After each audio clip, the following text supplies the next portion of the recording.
जय भीम, नमो बुद्धाय, नमस्कार, आदाब, सत श्री अकाल। साथियों, इन दिनों बहुजन समाज पार्टी की नेता बहन कुमारी मायावती जी हरिजन शब्द को लेके फिर चर्चा में हैं। 1977 में एक बार भारतीय जनता पार्टी की सरकार के एक सम्मेलन में उन्हें बोलने के लिए जब आमंत्रित किया गया था, तो भारतीय जनता पार्टी या तमाम नेतागण बार बार हरिजन शब्द का प्रयोग कर रहे थे। इस शब्द पे मायावती ने बड़ी तीखी टिप्पणी दी थी कि अगर हम हरिजन हैं तो बाकी क्या लोग, सब लोग शैतान की औलाद हैं। वाजिब है इस तरह के प्रश्न। भारत के संविधान द्वारा ऐसे शब्दों पे प्रतिबंध लगा दिया गया है।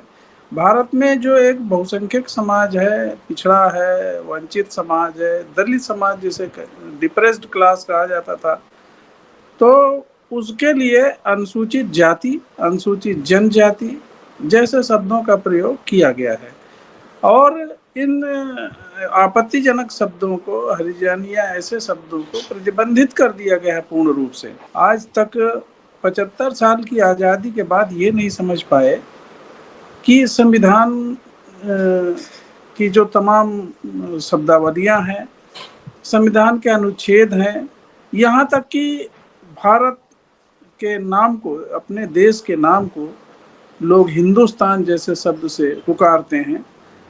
अपने भाषणों में तमाम कवि, लेखक, साहित्यकार, नेता, बुद्धिजीवी, तमाम लोग अक्सर इस शब्द का प्रयोग करते हुए मिल जाएंगे।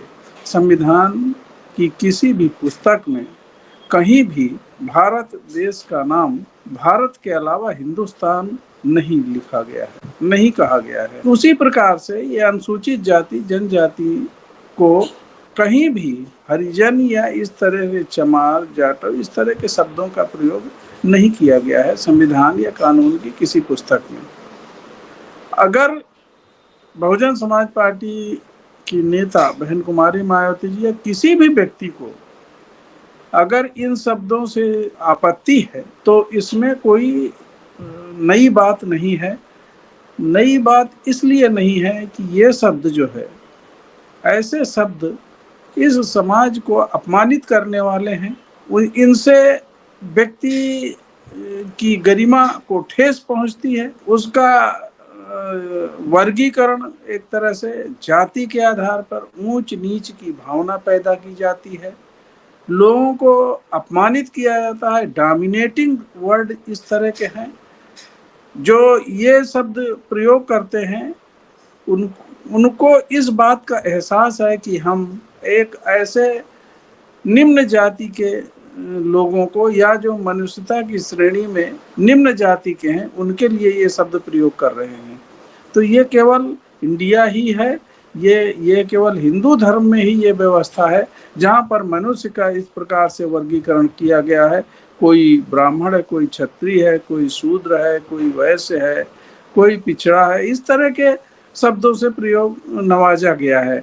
और ये केवल अपमान के लिए, लोगों को डिग्रेड करने के लिए, ग्रेडेड एंड डिग्रेडेड का ये सिस्टम है। ये हिंदू धर्म शास्त्रों के द्वारा या हिंदू माइथोलॉजी के द्वारा, हिंदू धर्म के द्वारा ये पोषित किए गए शब्द हैं। और इसका सबसे पहले हरिजन जैसे शब्द का प्रयोग गांधी जी ने किया था। ये शब्द उनकी विचारधारा के अनुसार इनको इसलिए नहीं हरिजन शब्द दिया गया कि उनको बड़ी सहानुभूति थी, ये इन दीनहीन है, इनका कोई नहीं है, तो इनका रखवाला भगवान है। ऐसे एक भाग्य या डर या भाग्य और भगवान की वजह से इनको दीनहीन समझ के इस तरह के शब्द का प्रयोग करना, ये अपमान नहीं तो और क्या है, ये डिग्रेडेशन नहीं तो और क्या है। तो जो व्यक्ति स्वाभिमानी है, जिसको अपने स्वाभिमान पर फिक्र है, अपने मान सम्मान, अपने मर्यादा की चिंता है, वे सब लोग निश्चित है कि ऐसे अपमानजनक शब्दों से घृणा करेंगे, चिढ़ेंगे, नफरत करेंगे। और निश्चित है कि उनके मन में, अगर जो लोग अपमान को समझते हैं और ऐसे शब्दों को सुनकर उनकी प्रतिक्रिया इसके विपरीत ही होगी। अभी हाल में ही दो तीन दिन पहले हरियाणा के विधानसभा चुनाव में बहन कुमारी मायावती जी एक रैली के संबोधन में गई थी। वहाँ के संचालक जो एक इनेलो के बड़े पदाधिकारी अच्छे पद पर रहे हैं, प्रदेश में एक अच्छी उनकी इमेज है, बहन जी के समक्ष बार बार वो हरिजन शब्द का प्रयोग कर रहे थे। बहन जी से रहा नहीं गया, उन्होंने अपने भाषण में इसका विस्तृत अर्थ समझाया कि 1977 में इसी तरह ऐसे शब्द के प्रयोग के समय मैंने उन्हें यही कहा था कि अगर हम सब लोग या ये सब लोग हरिजन हैं, बाकी और सब क्या शैतान की औलादे हैं। तो ये एक कहना कि उनको चिढ़ है, चिढ़ नहीं है, उनको अपने अपमान, अपने समाज के अपमान की चिंता है। उनको अपमान के विरुद्ध आवाज उठाने के लिए उनमें हिम्मत है, उनमें साहस है, उनमें इतनी क्षमता है कि वो विरोध कर सकती हैं।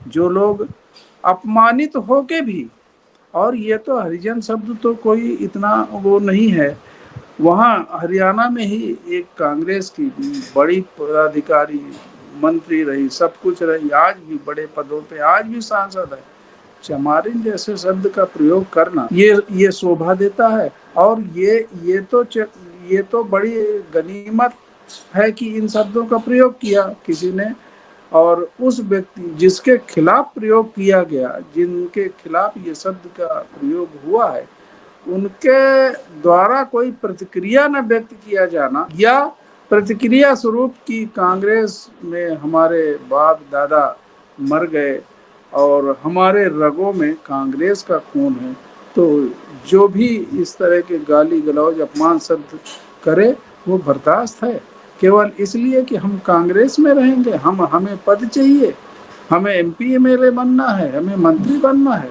धिक्कार है, धिक्कार है ऐसे लोगों का जिनको अपने मान सम्मान स्वाभिमान अभिमान की चिंता नहीं है।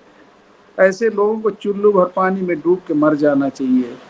ये ताकत ये केवल बहन कुमारी मायावती जी में ही है, और बहुजन समाज पार्टी में है, बहुजन मिशन में है। बहुजन नायकों ने इस देश के वंचित समाज, दबे कुचले लोगों को स्वाभिमान से जीने की, स्वाभिमान से जिंदगी जीने के लिए उन्होंने अपना संघर्ष किया, लोगों को स्वाभिमानी बनाने के लिए प्रयास किया। बाबा साहब ने पूरा जीवन लगा दिया आत्मसम्मान, सेल्फ रिस्पेक्ट पैदा करने के लिए, इस वर्ग को ऐसे गंदे कामों को छोड़ने के लिए, अपमानित होने से बचने के लिए उन्होंने इस कौम को जगाया, इन लोगों को जागृत पैदा की। बहुजन मूवमेंट ने, काशीराम साहब ने, बहन मायावती जी ने पूरा जीवन लगा दिया स्वाभिमान के लिए, मान सम्मान के लिए, सबको उनके हक दिलाने के लिए, बराबरी के हक दिलाने के लिए, समता के लिए। और ऐसे लोग आज भी बड़े विभिन्न पदों पे बने रहने के बावजूद भी, अपमानित होने के बाद उनको कोई फर्क नहीं पड़ता। लानत है ऐसे ऐसे पद से, ऐसे किसी भी संगठन में रहने से। ऐसे संगठन को लात मार देनी चाहिए जो व्यक्तिगत रूप से आक्षेप करे, आरोप लगाए, और उसके जो बड़े बड़े लोग हैं उसके कर्ता धर्ता है, वे एक शब्द भी ना बोले, कोई उनसे माफी तक ना मांगे, कोई उनसे ये भी ना कहे कि अब ऐसी गलती नहीं होगी। ये लगातार ऐसे शब्दों का प्रयोग हो रहा है। उनके रगों में ये जो भावना है छोटे बड़े की, असमानता की, विषमता की, ये आज भी पैदा है, और वो जाने अनजाने ऐसे शब्दों का प्रयोग कर ही देते हैं, क्योंकि उनके मन में, उनके दिलों में खोट है, ये असमानता भरी पड़ी है कि हम इनसे श्रेष्ठ हैं, हम ऊंचे हैं, हरिजन लोग हमसे नीचे हैं, या इस जाति के लोग हमसे नीचे हैं, हरिजन हैं ये लोग। लानत है ऐसे लोग जो बर्दाश्त करते हैं, सुनते हैं। तो बहन कुमारी मायावती जी को इनको चिढ़ नहीं है इस शब्द से, इस वर्ण व्यवस्था, इस जाति व्यवस्था, इस असमानता की व्यवस्था, ये विषमता की व्यवस्था से चिढ़ है, और वो कभी बर्दाश्त नहीं करती।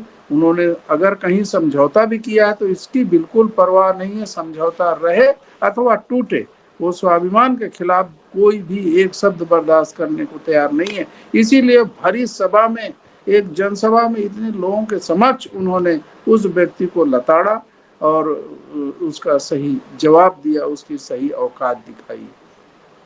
साथियों, आज ये जो लड़ाई है बहुजन समाज की, बहुजन मूवमेंट की, मान सम्मान की लड़ाई है, स्वाभिमान की लड़ाई है।